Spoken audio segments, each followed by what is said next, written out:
Yes, I think we are on air now. Hello, Pirjo. Welcome. Hello.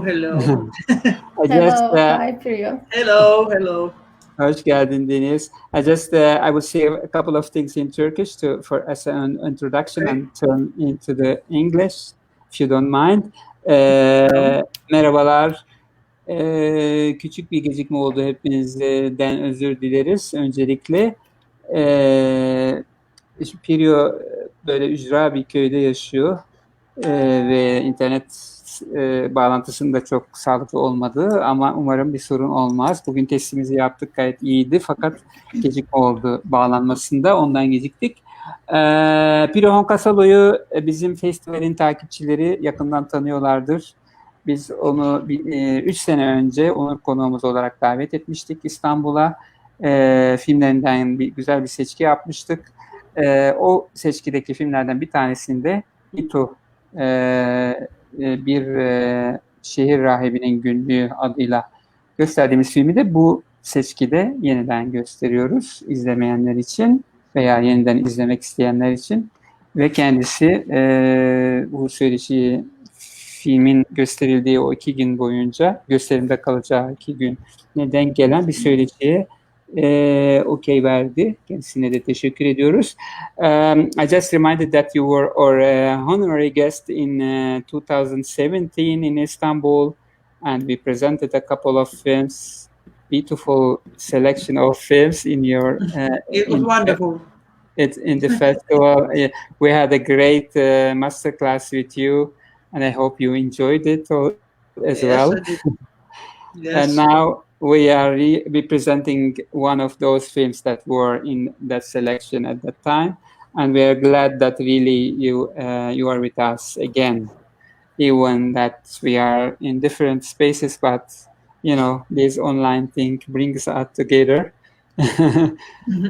You live in Atlantic, in the middle, in an island, not the middle of Atlantic, but somewhere around Portugal, I suppose.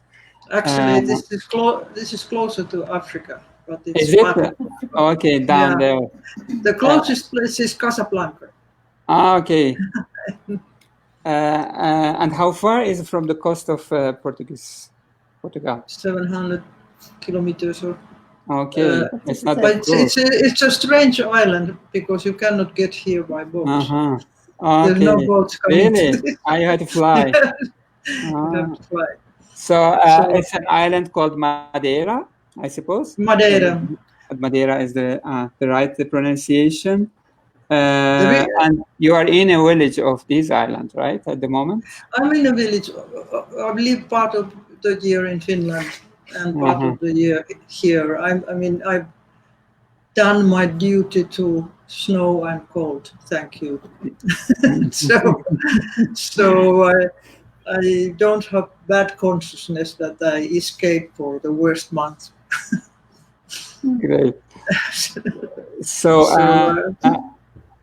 well, I'm connected from Cairo. Our interpreter, Deniz, is in Missouri at the moment. So we are all together, and our audience, most of our audience from Turkey. Bunu özetleyebilirsin istersen Deniz. Tamam. Evet, şimdi araya gireyim diyecektim. Necati bir giriş yaptı. Pirjo'yu tekrar Documentarist izleyicilerine hatırlattı. 2017'deki Documentarist Film Festivalimizdeki hem masterclass'ı var hem de onur konuydu Pirjo. Finlandiyalı yönetmen, belgesel yapımcısı. Onun filmini göstereceğiz. Bir Rahibin Günlüğü. Şimdi Pirjo sanırım Afrika'ya yakın, Portekiz'e 700 kilometre uzaklıkta bir Finlandiya adasında diye anladım. Yok, Finlandiya adası değil, Portekiz'e bağlı bir ada. Portekiz'e bağlı, tamam. Madeira'da hepimiz dünyanın farklı köşelerinden bugün bağlanıyoruz. Necati Kaile'de, ben Amerika St. Louis, Missouri'de ve yönetmenimiz de Madeira'dan bugünkü seansı gerçekleştireceğiz. Pirjo, Finlandiya ile ada, o Madeira arasında yaşıyor. Bir kısım biraz orada, biraz burada. So, how is it to be in an island during the pandemic time. You know, I think it's the best place maybe to be in terms of security and health-wise. Yes, I think they have handled it very, very well. They wanted to close the airport immediately, but because they are an autonomic part of Portugal, the mainland didn't allow them to close. So they started immediately to put everyone coming into the island in a hotel into a guarantee, and the police were guarding that they stay there.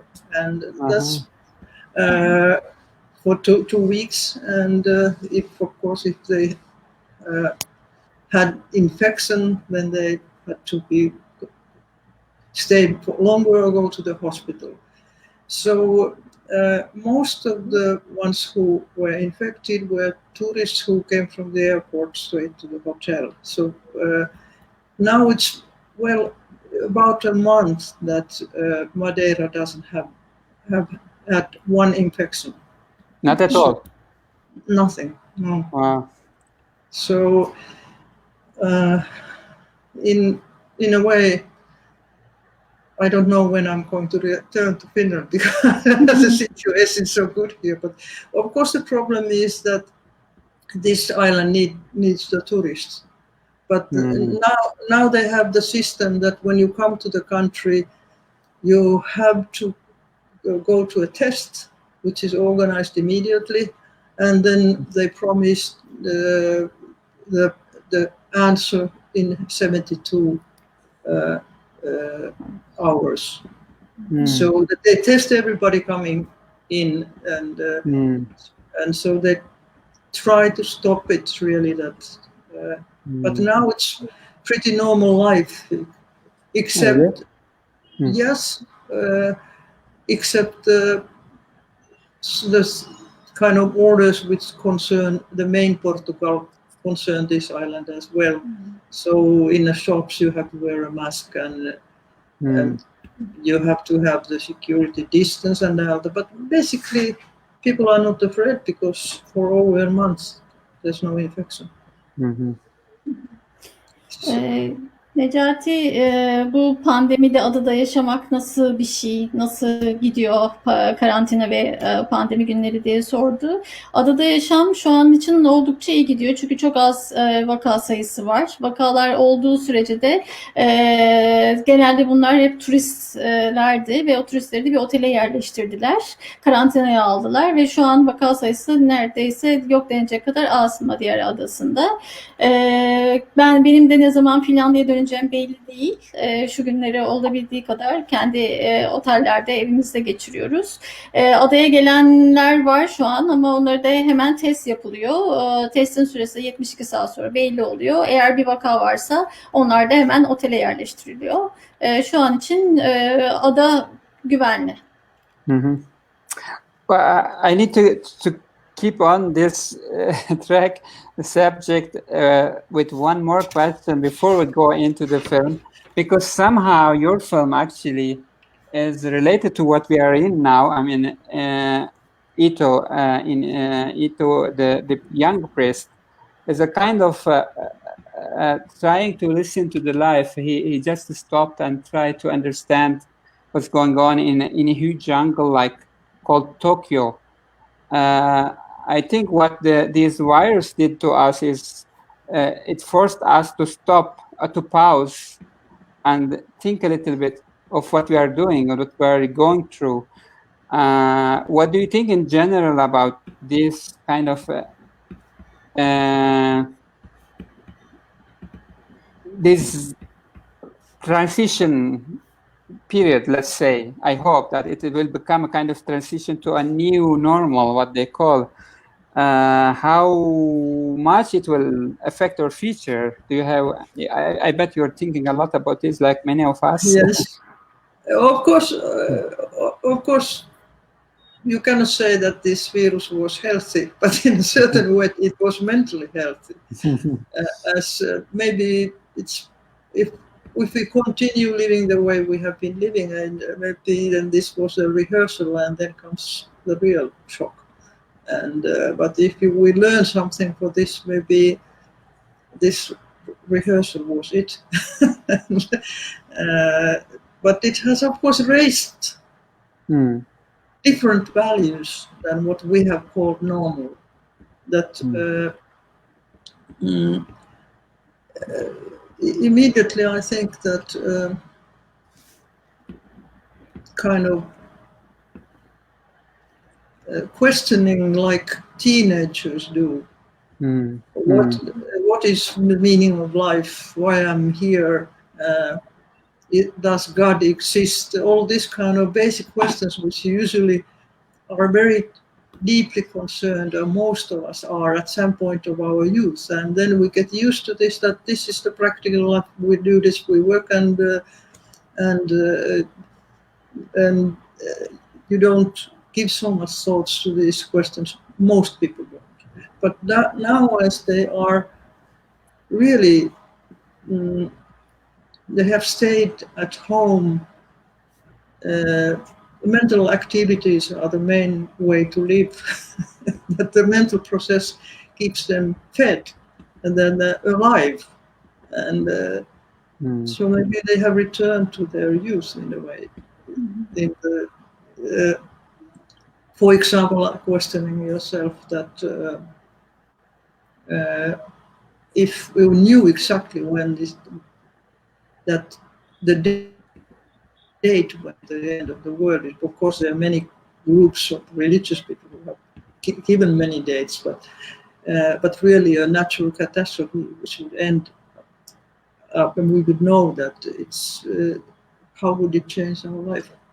And we probably think that what would I do differently? And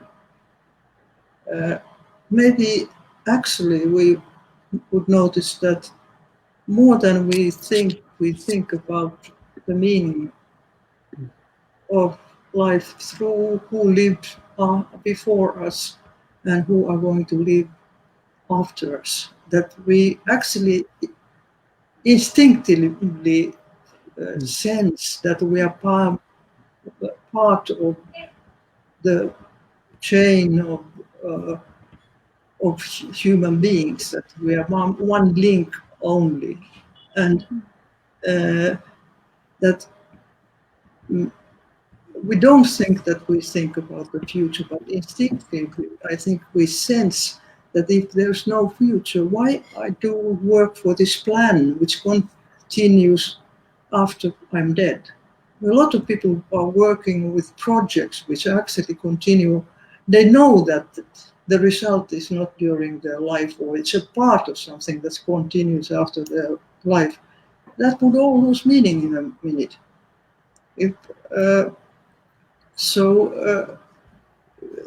Now, if we read this strange time, I think that we should realize how dependent our sense that we are in our senses somehow is that we know that there is future for other people. So, yeah, but of course we forget very fast, unfortunately. But I think there's a chance, and also obviously it has. We are so accustomed that you pay a lot of salary to people who have business and who deal with money, or only maybe changing money from one place to another, but in between they got millions. So now totally different kind of people are valuable. And it's so obvious. We have now discussed it so much that why are the most useless people like nurses and mailmen and little people, why are they so useless? They are the ones who are really necessary. So I think we should look at this, that maybe this would bring and also that most of the people manage to start to live totally differently in a few days. That we always say that you cannot change anything fast. You look, there's an empty room. Nobody's working except Pope is having a pilgrim through Rome alone, and all the streets are carrying a cross, which so that's a change nobody could have expected. And maybe this shows that we are capable of changing. That there is a little hope, but we have to be kind of shaken that the values we have built around this commercial world are we have. Can we just? There are choices. There are other choices to live than this. Oraya gireyim mi? Can go on, but I think Deniz would have to summarize, not to translate everything. Yeah. But you can keep. You can continue. I forget. Usually, I'm quite good in remembering the translation, but now this is new situation. You're not sitting next to me. We forgot to remind you to pause in between. Yeah. Tamam, sorry, ben şöyle bir... Sorry Deniz. No problem. No problem at all. I enjoy listening to the beautiful language. It's very nice. The language you don't understand. No problem. I'll try to summarize key points. Özet geçmeye çalışacağım. Necati'nin sorusu, hani bu pandemide bir şekilde geçiş dönemi olarak da bunu biraz yaşayıp hissediyoruz. Birdenbire yavaşladık, bütün hayatımızı yavaşlattık ve durup düşünmeye başladık. Hayatımızla ilgili sorgulamalara başladık. Tıpkı Ito filmindeki o rahibin Tokyo gibi böyle kocaman bir ormanda hem kendine hem hayatı sorguladığı gibi biz de bu pandemiyle birlikte yavaşlayıp biraz kendimize, içimize dönüp hayatı sorguladık. Bu geçiş dönemini siz nasıl yaşıyorsun, sen nasıl yaşıyorsun ve ne düşünüyorsun bu pandeminin, bu geçiş dönemi olması hakkında?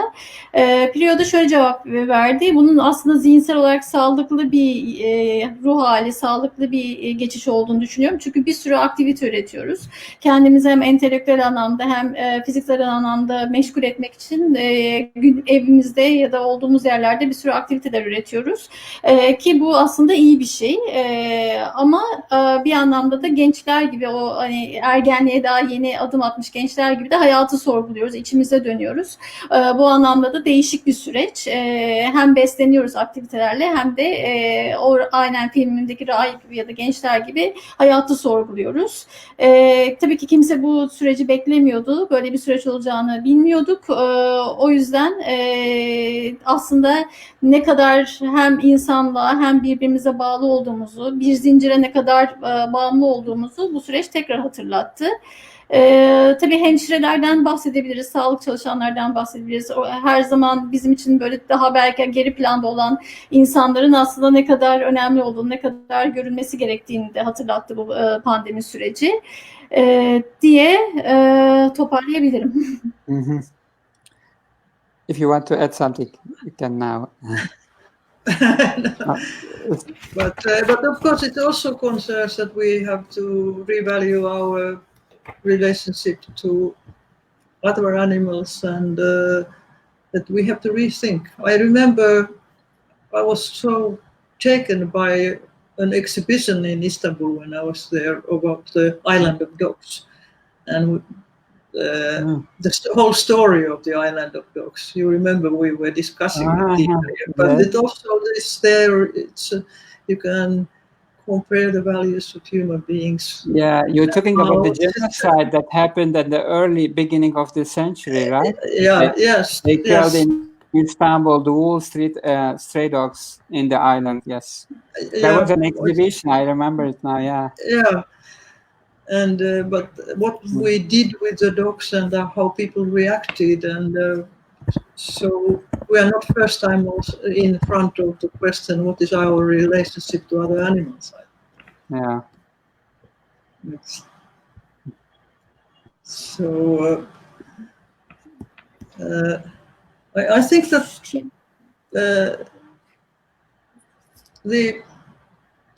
everybody is kind of taken by the sudden change of values. But the big problem is how good we are in forgetting. Maybe it's a filmmaker's work not to make people forget.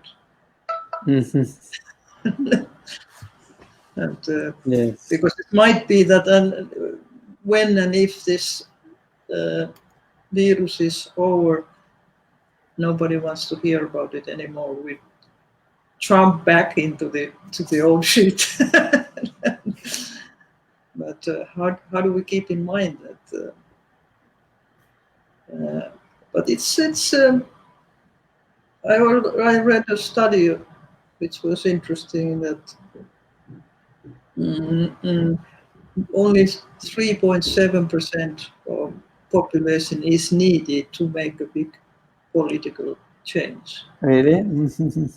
Yes, if they actively use their power to tell, if they march on the streets. But what was interesting in that study that this big change doesn't happen when they have demonstrations, if they're violent.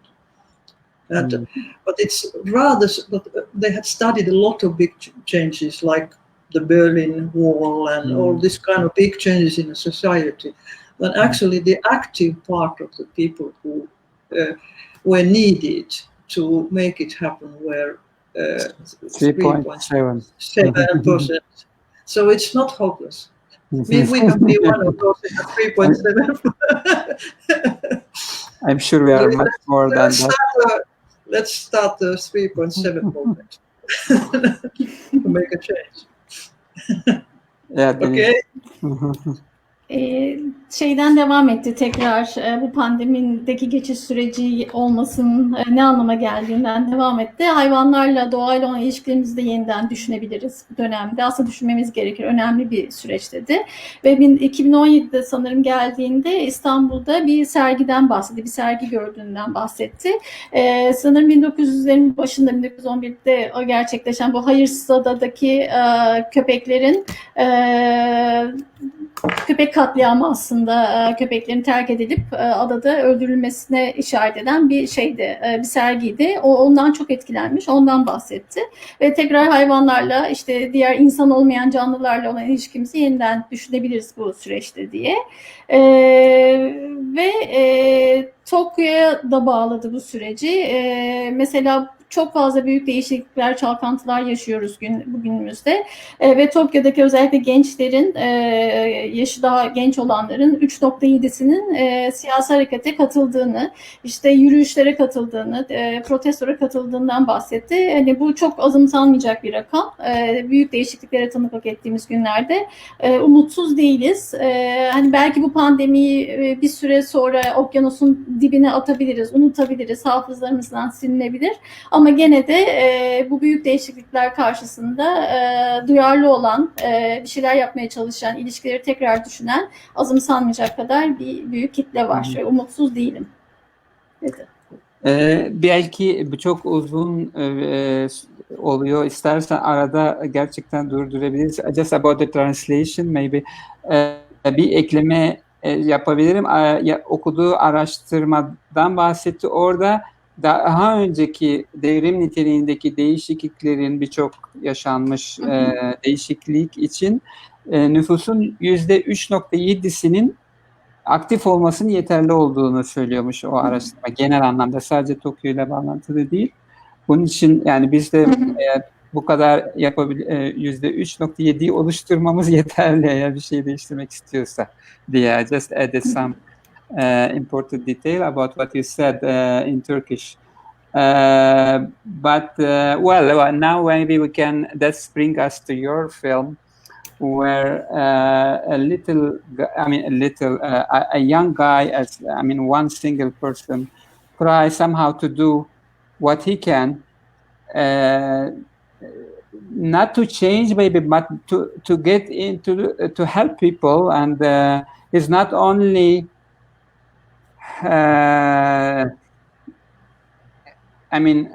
trying to find the ways to helping them, but he also kind of against the typical or the traditional type of priests, is not a is totally atypical. A young guy like playing guitar in a bar, having a bar nightlife in Tokyo.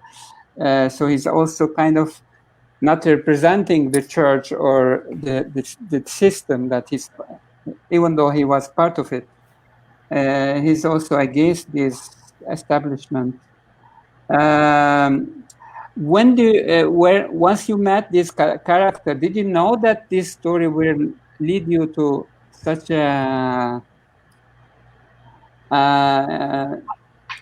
deep philosophical question, that, you know, questioning everything, or was it a kind of the adventure of this documentary? Well, Maybe I can make a very short translation of my so that seni yormamak için just shortly in Turkish. Buradan da o İto filmine gelebiliriz aslında.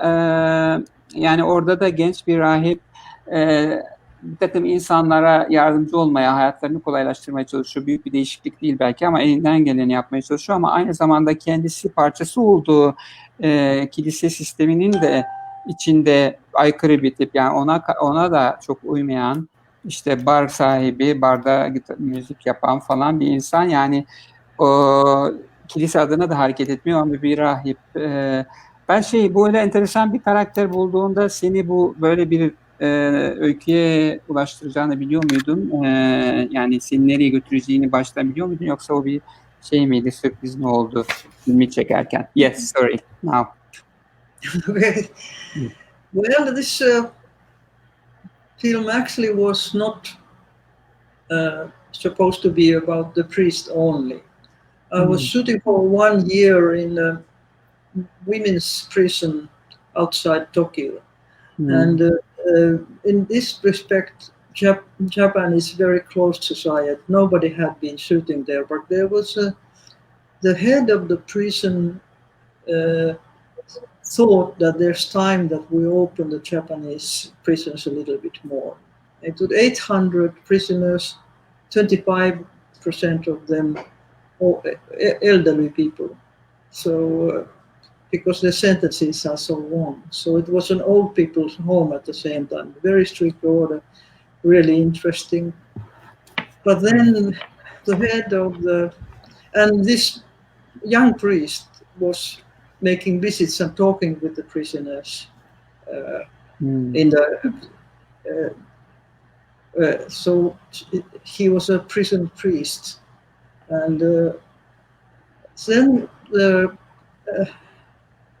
this story is not a Me Too campaign. The head of the prison changed, and it was a woman. And this woman said, "You don't shoot one shot in this prison, and you don't show one shot of this prison."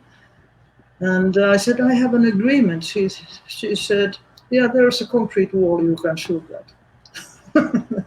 And then she said, "If you anywhere show any images of this prison, you're going to end up in this prison." So I knew what it was. So do you want to translate, and then I can continue? Yeah, maybe. Necati sorduktan sonra aslında bu tek bir rahip hakkında bir film olmayacaktı. Onun daha dışında da ki yapıyı da gösterecektik. Özellikle hani Japonya'daki hapishanelerdeki olan rahipleri de gösterecektik. Ama bunlar %25'i bu nüfusun %25'ini yaşlı insanlar oluşturuyordu ve benim üstüne durduğum rahip de bir hapishane rahibiydi. Hapishane görevlisi bir kadınla konuştuğumda bu hapishanenin tek tek imajlarını ya da resimlerin tek bölümlerini çekemeyeceğimi, daha genel bir hikaye sunmam daha sağlıklı olacak diye düşündü. O yüzden biz de tek tek imajlar yerine aslında bir bölümü gösterdik ve daha çok hani bu rahip üzerinden gittik. And so I have in Helsinki under my bed a film about the Japanese women's prison. But then as what I had left was this Pirjo, and my way of making documentary of people is that if I have the sense that I have a non-verbal communication, non-verbal sense of the protagonist, I'm ready to start. I don't ask them anything. What is your story? I don't make a deep interview. I ask nothing. It's so that if I sense that there's something inside this person which is calling for me to tell about him or her, I start shooting without knowing anything. And here, it really was the case. While we were shooting, she voluntarily wanted to take me. Even they say that you just get lost in translation. For it. I didn't ever find Japanese people hard to communicate. But I think it's an Anglo-American plot. And many other cultures, if you come from other cultures, it's not difficult. But but you can translate this far, so. Normalde belgesel çekerken şöyle ilerlemeyi seviyorum. Aslında sözel olmayan bir şey hissettim mi, daha duyumlara dayalı, duyumsal olan bir şey hissettim mi hemen işe koyuluyorum, işe başlıyorum.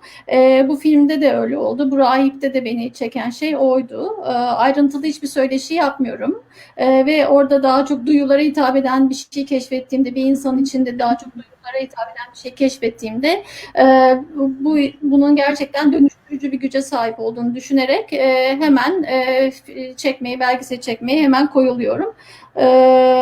Bazı eleştiriler geldi. Mesela Japon halkının çok konuşkan olmadıkları ya da çevirinin aslında kötü ilerlediği üzerine bir takım çeviri yolculuğunda ya da belgesel yolculuğunda bir takım eleştiriler geldi ama ben böyle ilerlemeyi seçtim.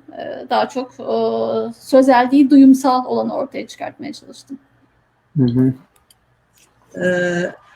And actually, I was in the beginning. I was quite desperate. Of course, it's a big disappointment if your 1 year's work goes under your bed and it's never going to be shown. But then I started to really. He has a night bar in Tokyo, and he hates the Buddhist priests because he thinks they are basically for money. And for every service they do, they overcharge people, so really like funerals and everything. They drive with Cadillacs and live. So he wanted to meet the people where their life is. And it's a very small night bar, but it's Tokyo has this kind of traditions that there's small bars which are the main thing is the owner, and people come. It's kind of a therapy net, the night bars, that you choose the owner according to whom you want to talk about your life.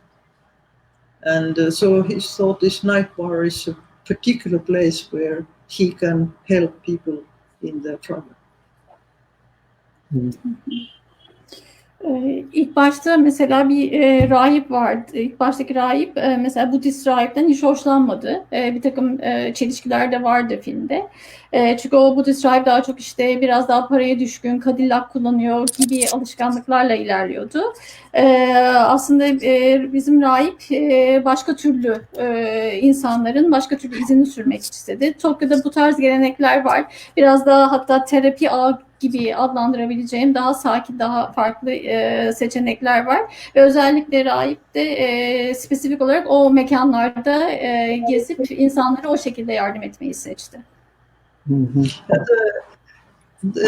In Japan, there's an insane law of intimacy. So what was the biggest problem was not to be lost in translation. The biggest problem was that you can't shoot in a park, you can't shoot on a roof, you can't shoot in a car, you can't shoot in a train. If it comes Yeah. If it comes out of Japanese television, they have a whole department who are checking the intimacy. If you have anything is reading like a sign of a company there, or you cannot show the license plates of cars, it's not a problem if you don't show it in Japan. If you can go there, shoot freely, and then go home. But if you show it in NHK, and it was the time that they just had passed the new law of intimacy and in Japan, it's a tradition that they create very unclear laws, and then they follow the practice, and then they decide how they interpret the new law. And I was there at the time when they were just following the practice, and nobody knew really what is forbidden.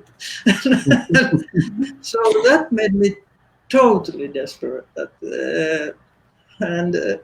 Then with this Fujioka, this young priest, we spent one evening in another night bar with a Japanese businessman, and I was telling how desperate I was, and he said in the middle of the business quarters he has an old Japanese geisha house, this kind of typical, which you can see in the film, typical traditional with paper doors and right in the middle of the business buildings, and it's empty.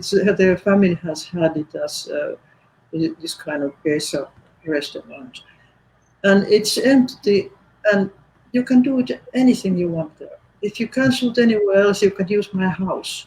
And then I also have an office building, and you can shoot from the roof of my office building if you want. And so that evening or night, we went into his family's geisha house, and he started to tell about the story of his father who had Parkinson's disease, and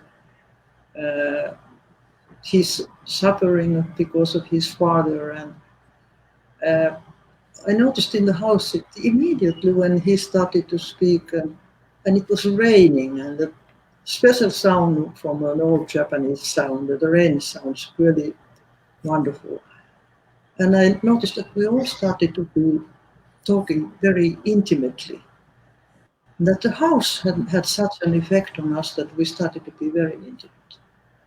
And then I got this idea, which is not, I guess, so typical documentary idea, because everything is organized. I asked this Fujioka, how about we have this house, how about if you bring to the house all the people you would like to talk with? And it's obvious for the audience that the meeting is organized, that I didn't accidentally shoot something. And he said, okay, and I didn't ask whom you are going to invite. And then he's had the background as a boxer, it was, and then he invited this businessman whose house it was, and other. And I started that every meeting was in the same way. They say in the Japanese way, both each other sit on the floor, discuss exactly in the same position. And there was, suddenly I was really deep in his life. And I noticed that the funny thing was that I was not directing the film, it was a house. The house was the director. So it created such a strange kind of almost holiness in that's what houses can make to you. Okay. Okay. Aslında filmin birazcık da çekim hikayesini anlattı. Mesela Japonya'da belli yerlerde, kamuya açık belli yerlerde, mesela çatıda, trende gibi yerlerde çekim yapmak epeyce zor. Hatta belki de yasak. Çok fazla yakınlık kuralları, mahrem kurallar var ve yakınlık mesafesi var ve onları aşarsanız hem film çekiminde de hem çevirilerde de problem oluyor. Bir keresinde rahip ben ve bir Japon iş adamı gerçekten çok yakın bir akşam geçirdik. Bir bara gittik. O barda mesela hem geisha house, geisha evinin olduğu bir kompleks vardı ve bu iş adamı oradaki birkaç geisha evi dediğimiz komplekslerin sahibiydi. İş yerlerinin ortasında bomboş bir mekan ve o mekanda aslında istediğiniz her şeyi yapabiliyordunuz. İstediğiniz yerde çekim yapıp istediğiniz şekilde davranabilirdiniz. Üçümüz yemek yerken bu geisha evine gittiğimizde rahip orada evini aradı, kendi evini aradı. Babası oldukça hastaydı ve babası yüzünden de acı çekiyordu. Ve orada gerçekten çok enteresan ve çok yakın diyebileceğimiz bir zaman. Dışarıda yağmur yağıyordu. O yağmurun damlaları evin çatısına vurduğunda hepimizi duyularımıza hitap eden çok farklı bir aura hepimizi kapladı. Ve aslında o evin ritmi, evin duyularıyla birlikte çekime sonra gitmeye başladık. Belgesel çekerken hep önceden organize edilir her şey. Bir eve gireceksinizdir. O evdeki bütün her şey organize edilmiştir çok önceden. İşte yer, mekan, insanlar hepsi aslında taşlar gibi yerine oturmuştur. Ama ben bu filmi, bu belgeseli çekerken öyle Japon kurallarına göre ağırlandım ve onlarla birlikte bu filmi çekmeye başladık ki aslında hem filmi yönetiyordum bir yandan da evi yönetmeye başlamıştım. Hatta ben zaman zaman ev beni yönetiyordu, ben evi yönetiyordum diye böyle bir çekim hikayesi ne anlatmış oldum. Wow. Yeah. No, go ahead, please. No, I was just saying she remembered every detail, bro. This virus has also raised the value of all interpreters and translators. They are wonderful. but then suddenly, because he had a boxer's background, he brought in his coach. He had to stop boxing because he hurt his eye so badly.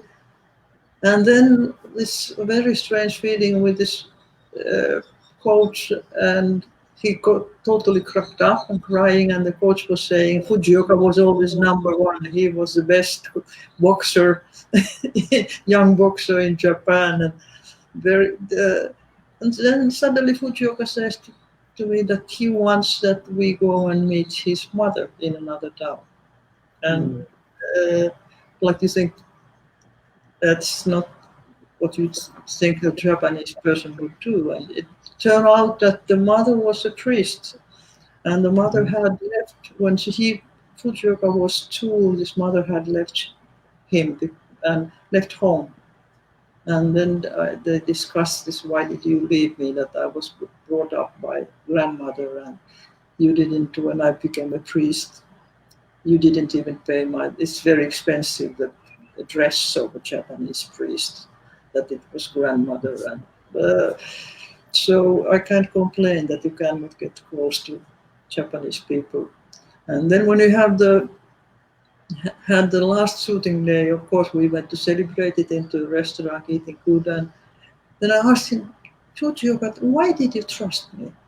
What was the reason why you trusted me? Then he said, this which I gave to Nabat, this Finnish children's book.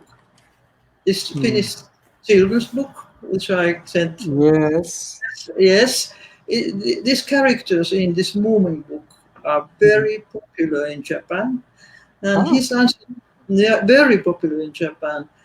And they get called moving figures. And it's typical in Finland and Japan that like you identify with some of the figures in this moving world. And then this Fujioka said that I trusted you because you identified with the same figure as I did in the moving book. Wow. That I had told that I identified with this character, and he also identified, so I must be a good person because we identify with the same children's book, the same character. And then he added, and also that you like Bob Dylan. So that's why he trusted me. Did you get it? Yeah, Yep. Yep. Boksla ilgili bir şey söyledi. Galiba o biraz sorularımızda da vardı.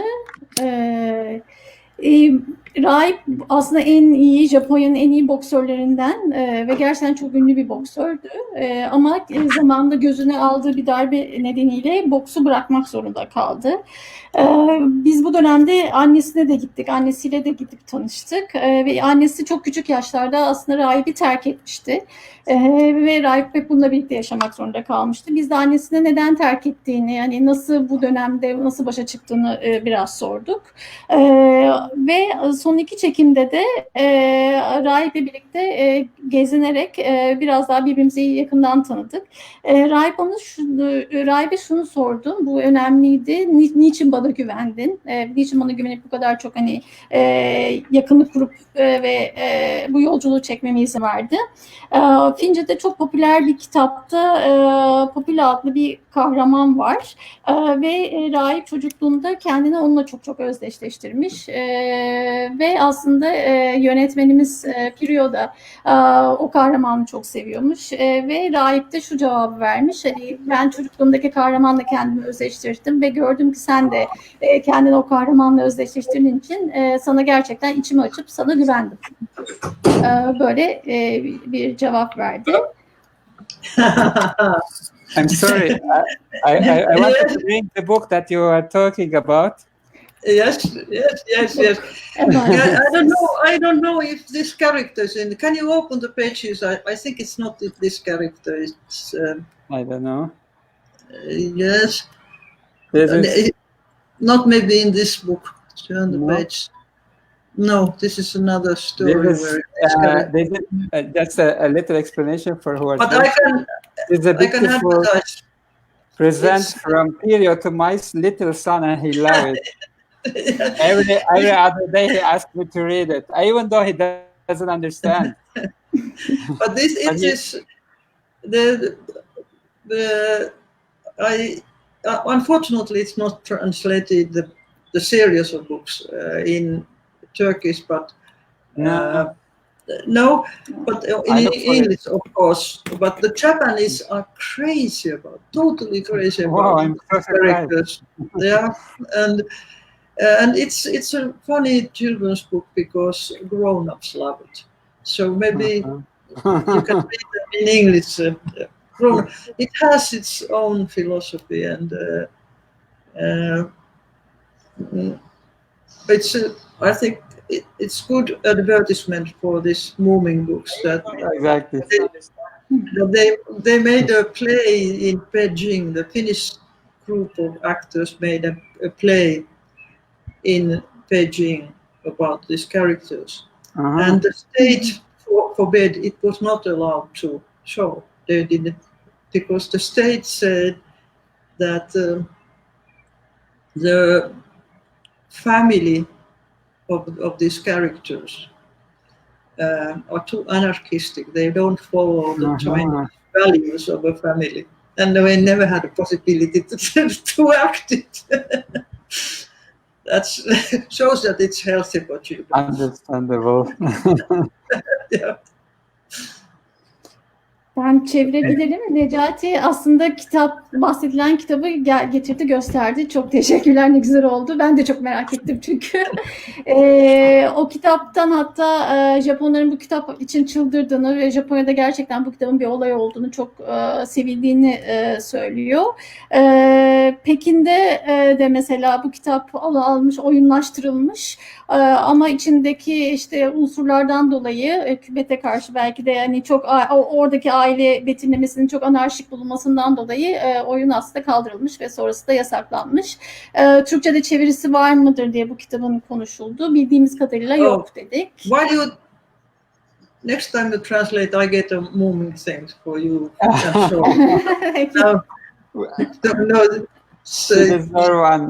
The next question, and then I go downstairs and get a moving tray which shows the whole atmosphere of the COVID-19 virus, how we think people feel. But Next time you're translating, I go and get it. Or do I get it now? It takes 30 seconds. I go. Okay. You Okay. have fun. We can talk a little. Tamam. Ben de sahneyi bırakıp kaçtım ama o kitaptan biraz bahsedebiliriz aslında. Şeyin ismi Tove Jansson ismi gözüktü şimdi. Tove Jansson çok ünlü, Finlandiya'da ünlü bir çizermiş ve yani bu karakterle Mumin ve bir sürü karakter. Mumin sadece bir tanesi. The Book of a Mumin, Mimble and Little My. Hepsi de enteresan karakterler.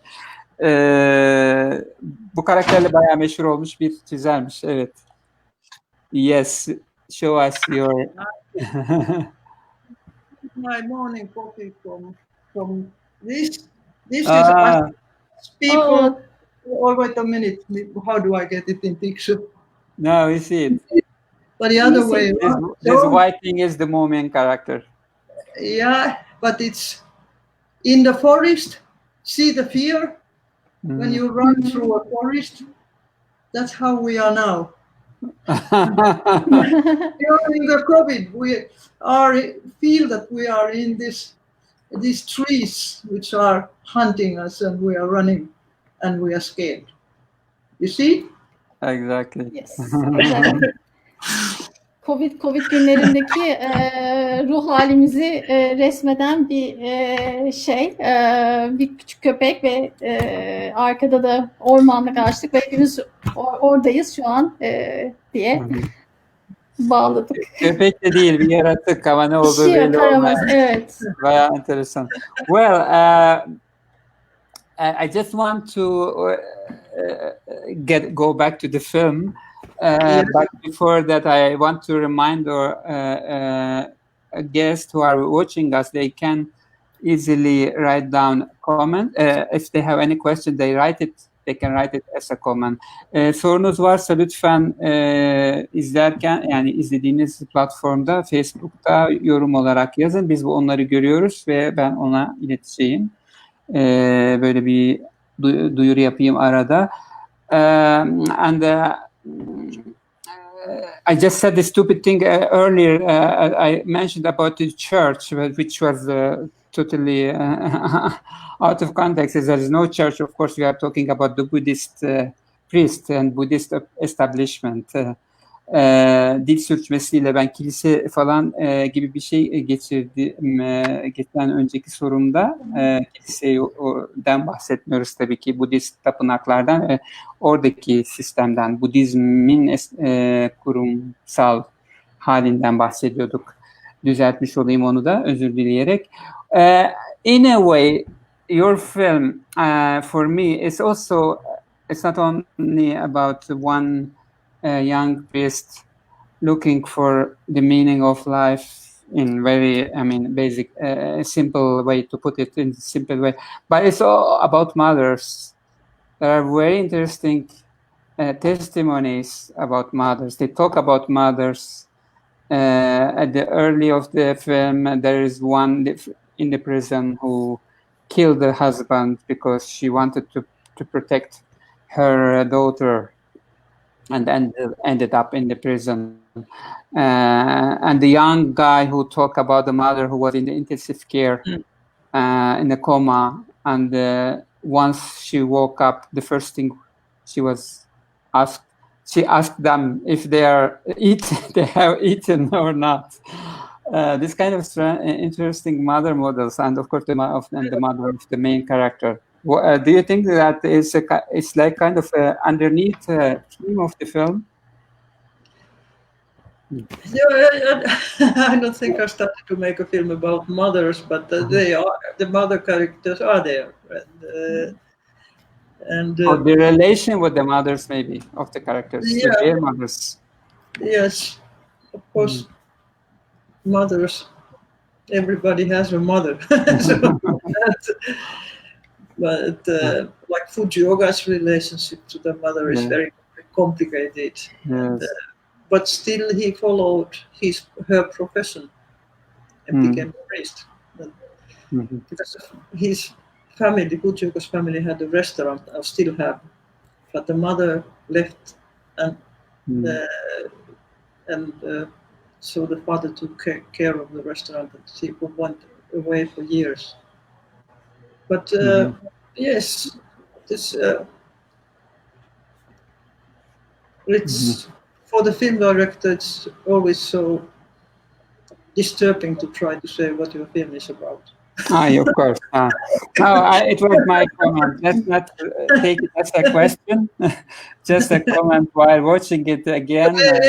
Every definition what the film is about is making the film smaller. Yes. Well, okay. Then I make a question out of the film. I mean, do you sometimes feel like a documentary filmmaker? Of course, you are also you make fictions. You are kind of in this territory between the fiction and territory. But when you make documentaries, do you feel like this young priest, like wandering around and collecting stories, put them together, and trying in a way to help the people, to help them who own the stories? So what was the question? Whether you feel like somehow feel like Fujioka as a filmmaker. Fujioka. What I think about him. Would you describe your film, your professional as a filmmaker, like collecting stories, listen to the people, and reflect? I actually never make stories. I don't like stories. Not really? No. In many of my films there are stories, but it's an end result, not the starting point. I never start with a story. It's just, and when I don't even think that Ito is a story in a way. It is on a certain level, but stories. Now everything is a story and narrative. It irritates me. Interesting. Life is not a story. Well, we can continue on this, but probably Deniz would like to translate. Sorry, Deniz. Yeah. No problem. Necati sorusundan başlayayım. Anneler hakkında bir soru sordu. Anne karakterlerin filmde çok baskın olduğundan yola çıkarak annelerle oğullar arasındaki ilişkiler üzerine bir soru sordu. Pirjo da aslında filmde evet anne karakterler var ama film tabii ki anneler üzerine bir film değil. Öyle bir niyetle ortaya çıkmadım. Özellikle anne biz genç rahibi çok küçük yaşlarda terk edip bıraktı ve sadece işiyle, restoranıyla meşgul olduğu için sadece onlar yan karakterler olarak vardı ve çok komplike bir ilişki bu anne ilişkisi. Yani hepimizin annelerimizin ona ilişkisi çok komplike ve hani o tarafa da çok fazla girmek istemedim. İkinci soru birazcık daha Pirjo'nun kurmaca türü ve belgesel türü arasındaki geçişleriyle ilgiliydi. İkisi arasındaki ilişkiyi nasıl gördüğü üzerine ilgiliydi. Necati şey dedi, hani neler hissediyorsunuz özellikle kurmaca yaparken, kurmaca çekerken ve belgesel çekerken hikaye toplama, hikaye üretme ve anlatma üzerine neler hissediyorsunuz diye sorduğunda ilginç cevap verdi. Hikaye aslında çok inanmadığını, hikaye anlatıcılığını çok fazla sevmediğini ve aslında hikayede anlatmadığını o anlamda kendi film serüveninde onu söyledi. Ben hikaye toplamıyorum, hikayeleri de çok fazla sevmiyorum. Ama aslında şu an günümüzde de her şey bir hikaye olmaya başladı. Bu da beni oldukça rahatsız ediyor. Böyle bağlanabilir. So I start films with because a feature-length documentary is a very long process, and unless there's something that is personally important for you, you don't have the strength to keep up to the end. So I basically start a documentary by asking myself that what is the biggest thing that bothers me at the moment, and then I find the persons and the places where I can project my question to this landscape.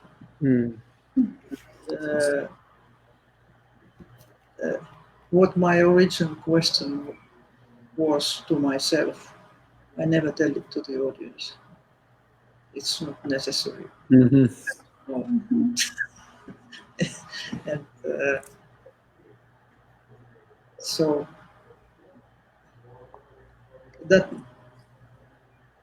I try also, if a director says directly, like I would say, what was the question of Peter, then that would be the truth of the film. And maybe I don't even know the truth about the film. So everybody would believe it because I say it as a director. Mm-hmm. Why I want to believe it that every person in the audience can come out with a different film, which is reflected through them. Absolutely. Yes. Okay. Uzun metrajlı belgeselin çok uzun bir süreç ve yorucu bir süreç olduğundan bahsediliyor. Kimi zaman bu sürecin tamamını görmek için gücünüz bile yetmeyebilir. Çok uzun, meşakkatli bir süreç ve ben bu süreçte aslında önümdeki soruları, kafamda, zihnimde canlanan her şeyi önümde açılan manzaraya sunuyorum. Oraya bırakıyorum ve seyirci aslında oradan alabileceğini alıyor. Yani ben aslında seyirciye bir şey dikte etmiyorum ve gerçeği de şudur diye ortaya bırakmıyorum. Her izleyen, kurmacada da belgeselde de her izleyen kendi gerçeğini yaratmakta gayet özgür. Böyle ilerliyorum. Evet. Well, we have a couple of questions, and I think I stop here. And the sun has changed to another position. Okay. Yeah. That's fine. You look fine. Well, there's one question about the painter at the end of that, the work of a painter of that you use in the end of the film. Whether you remember the name of this painter, and why did you choose such a scary image? You mean that Emaki, the paper scroll? At the very end of the film. At the very end? Yes. Oh, that has a long story. It's an unknown painter. It's like Russian icons. They are anonym works. And in Buddhist tradition, there's a big, long tradition that the monks went around the ordinary people with this. These are kind of open. They are paper scrolls, like paper like this, which is rolled like that, and to teach people something. And it was really, really like over 30 years ago. There was an exhibition in my neighbor Maria is 86, and she has a granddaughter who is a bus driver, girl, female bus driver. She comes to get her, having the heavy metal music. So that's it. But there was an exhibition called Mom, which is a Buddhist word, and they had one of these paper scrolls in the exhibition. And when 25 years later I started to make this film, I suddenly remembered that it made a big impression on me. And it is but that's fine. It doesn't but you don't hear it. They're wonderful people. Yeah. And so it's showing how the most beautiful woman of that time, who was the beauty of this woman was admired by whole Japan, that how she dies and her body rottens little by little, and until the end, then the dogs eat it, and that's at the end. And it's to teach people that even the greatest beauty on earth is going to disappear and go back to the nature. So the meaning of this is to teach people that don't trust just any beauty on earth. We all are going to go back to the earth and rot. So I see it as very beautiful, not as horrible. As Yes. Okay. Okay. Bu aslında resimler bilinmeyen bir ressamdan, şeyi bilinmiyor, kaynağı bilinmiyor ama eski bir Rus ikonundan olduğu biliniyor sadece. Ve bu çok geleneksel bir aslında davranış. Keşişler, Budist keşişler bu tarz resimleri tapınaklara asıyorlar ve bunlar çok eski resimler, 30 yıllık resimler neredeyse. Mesela birisinde çok çok güzel bir kadının, belki de Japonya'da o günlerde kadar en güzel kadınlardan birinin nasıl öldüğünü ve bedeninin de yavaş yavaş her gün nasıl çürüdüğünü anlatan bir şey, bir resim. Bu aslında benim için çok hani ürkütücü olmaktan ziyade aslında bu çok güzel, çok da hoş bir şey. Çünkü her insanın ne kadar geçici olduğunu, fani olduğunu ve kimsenin hani bu dünyada baki kalmayacağını gösteren bir durum. O yüzden bilinmiyormuş resimlerin orijini. Okay. Then I started to study books which have, it's a tradition, so it's not only one painting, there are a lot of with the same topic, which the monks were using. And I started to study, and then I came up in one book that this is a masterpiece, that this I want, this really is a masterpiece. And then the Japanese location manager started to study that where it is and where could I shoot it. Turned out that it is in Tokyo Museum. It's 700 years old. It's owned by a Japanese woman who lives in America, and they never take it out from a cellar of Tokyo Museum. So then but I was stubborn, started a 2-year process of convincing this woman who owned it in America and the museum that they that I was allowed to shoot that. And then it's not big. It's like this wide and like maybe 3 meters long. And I was not allowed to bring any lights, but then I managed to convince it. LED lights were quite new at the time because they don't create heat. But and I'm in the camera, I'm cinematographer of that thing. That there were 4 men who were carrying this little thing into a room, and they laid it out there. Nobody talked one word, and I had to put the tripod on this 700-year-old painting, and my heart was beating so that I thought that I'd die. That again I felt that if I drop a lens on this painting, because I was right on it, then I'm anyway going to end up in the Japanese women's prison where I started from.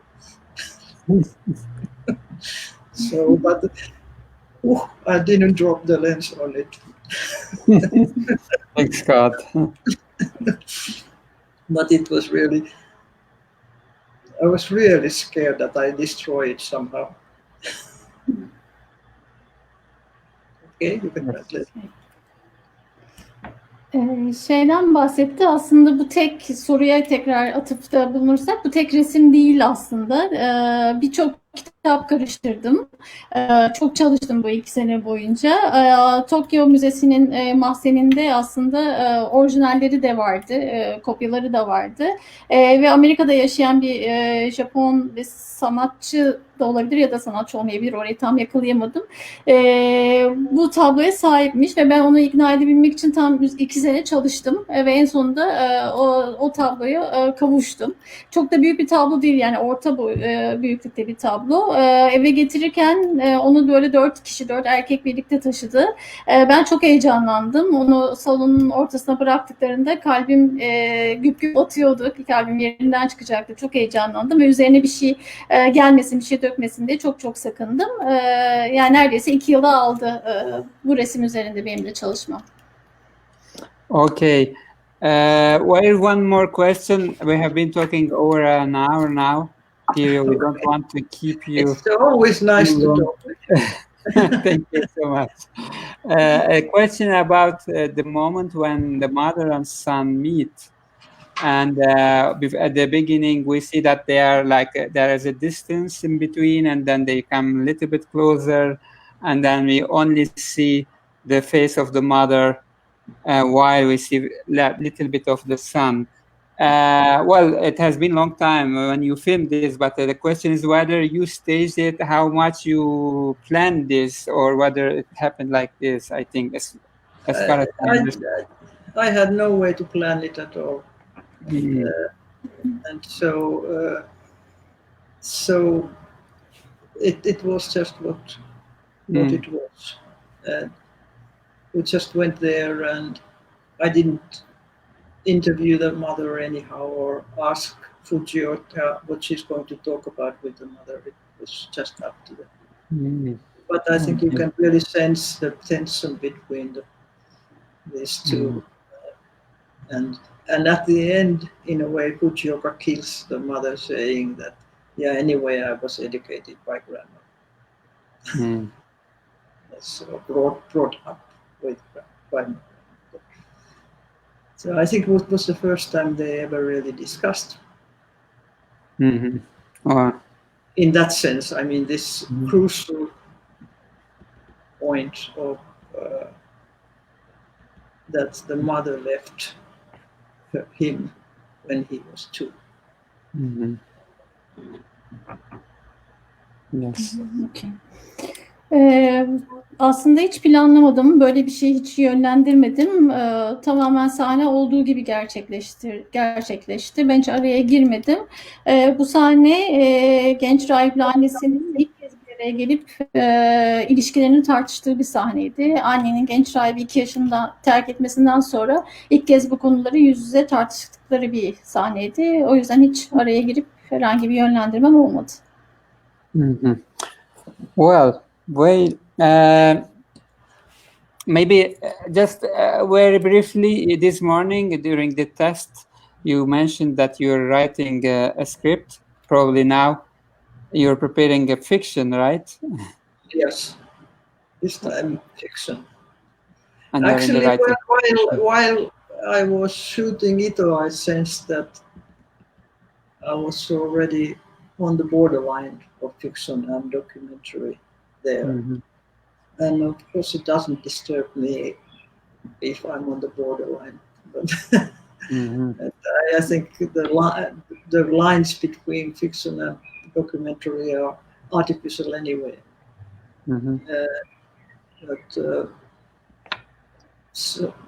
But I have been jumping on and off from documentary to fiction. I think that I always go to make fiction when you make films about real people, that when the film is over, you cannot say, thank you, you gave everything, goodbye. They stay in your life, and the film is just a small part of the connection with the people. And as I've made films of people whose life have been rather hard and been in politically hard situations and so on, sometimes I feel that there are too many people sitting on my shoulder. And as documentary filmmakers work, it's a work of a humble person because you cannot order anybody to open up anything. So when I get tired of being so humble, then I start to make fiction. Then I can give orders. I can demand, and they are paid, and they have to do. Yes, that's right. So it's maybe the other side of my personality. Getting too tired of being too humble. Başka sırada başka bir senaryo var mı aslında? Senaryo bir test yayını yaparken Pirjo başka bir senaryo üzerinde de çalıştığını söylemişti. Nasıl bir şey olacak diye sordu Necati. Kurmaca ile belgesel arasında gene gidip geldiğini söyledi. Her zaman kurmaca türü ve belgesel film üzerinde gidip geliyor. Çok zorlu hayatlar çekiyorum belgeselde ve insanlarla çok iç içe oluyorum. İnsanlarla bağımın sürmesini istediğim zamanlar ve gerçekten onların hayatlarına dokunup bir şeyleri değiştirebiliriz hep beraber dediğim zamanlarda belgesele daha çok yöneliyorum. Ama bazen de insanlardan çok sıkılıyorum. Sıkıldığım zamanlar ve beni yorduğu zamanlar oluyor. O zaman da kurmaca türüne doğru yöneliyorum. İşin aslı kurmaca türünde biraz daha maddi destek ve para var ve kimi zaman da ona doğru çekiliyorum. Ama her zaman ikisi arasında geçişler yapıyorum. Good. The questions are keep coming, but do you feel? How do you feel? There's a beautiful sun outside there. Yeah, it was cloudy when we started, but you know, this is a positive interview. The sun came out. Maybe. We kept out of the virus. I have a lot of sun here in Cairo, probably some of them. One of our audience wanted to know a little bit more about, because when you said the story is everything became a story now. I don't like that much stories. If you can open up a little bit more this, because this is something quite important, a bold statement, you know. You want to say something more about this?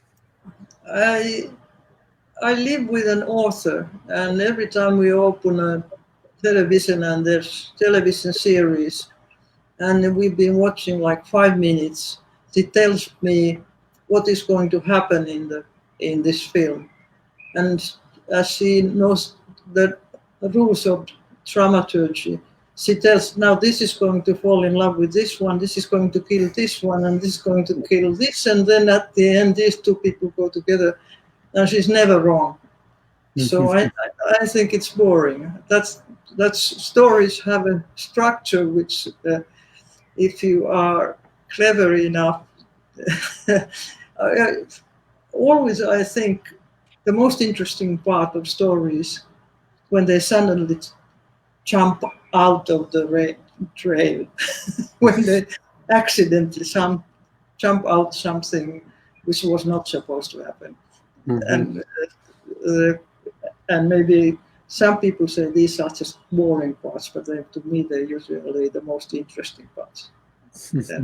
And because of course every might also they might have this kind of story, but of course you can build a story on the level of thoughts, of expectations, of philosophical expectations, of psychological expectations, which are not things that happen or form what we call story, and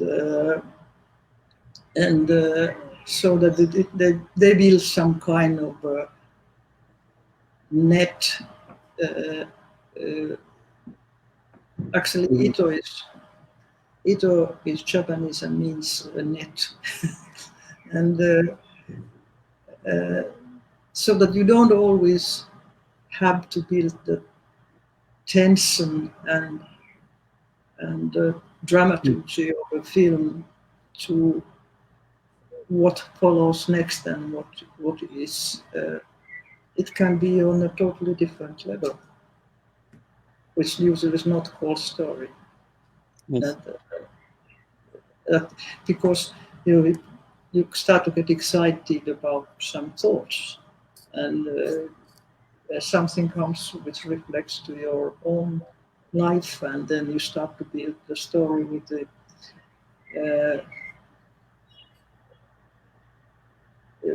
usually if you make a film which tells a story, you expect that everybody comes out with the same story, that you'll be a very bad storyteller if they don't come out with the same story. And my wish is that everybody comes out with a different film.